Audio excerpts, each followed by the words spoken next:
Bonjour à tous. 22 degrés relevés à Besançon à 5 heures du matin. Météo France a placé le Doubs, la Côte d'Or, le Jura et la Saône-et-Loire en vigilance orange canicule. Un nouvel épisode caniculaire qui pourrait être d'intensité et de durée comparable à l'épisode précédent de fin juillet début août 2026 selon l'agence météo. Que s'est-il passé hier soir à Besançon ? 3 hommes ont été blessés par arme à feu dans le quartier de Planoise. 2 des victimes âgées de 20 et 40 ans ont été gravement blessés, pris en charge par les pompiers. Hier soir, leur pronostic vital était engagé. La 3e victime s'est rendue d'elle-même aux urgences. On ne connaît pas pour l'instant les circonstances des coups de feu.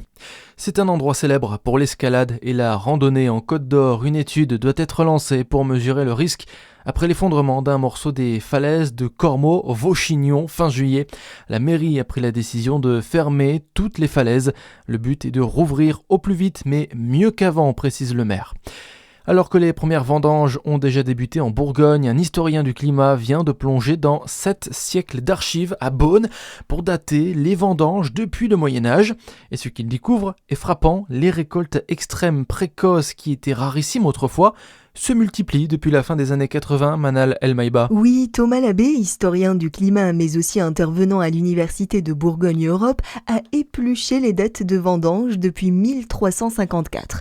Et voici ce qu'il en ressort. Avant 1988, il fallait attendre des décennies entre 2 années aux vendanges très précoces. Mais depuis, ça arrive tous les 5 ans et surtout depuis les années 2000, presque une fois sur 2. La date moyenne des vendanges a même reculé de 3 semaines et cela s'explique par une raison simple, chaque degré de plus sur le thermomètre fait avancer les récoltes de 10 jours.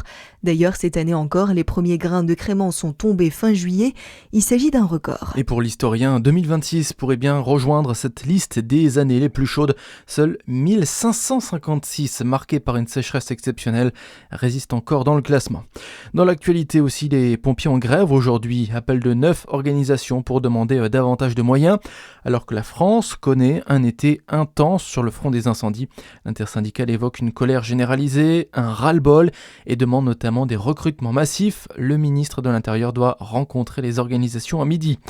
La fuite de 3 millions de numéros de téléphone. Le service d'opposition au démarchage téléphonique, Blocktel, a été victime d'un piratage. La répression des fraudes assure qu'aucune donnée personnelle associée à ces numéros n'a été récupérée par les cybercriminels.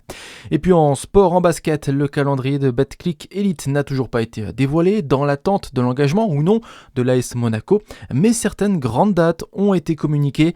La JDA débutera à domicile face à Strasbourg le week-end du 26-27 septembre et les derbies JDA et Lanchalon auront lieu les week-ends du 9 janvier et du 13 février. Voilà pour l'actu, à suivre votre météo sur Fréquence Plus.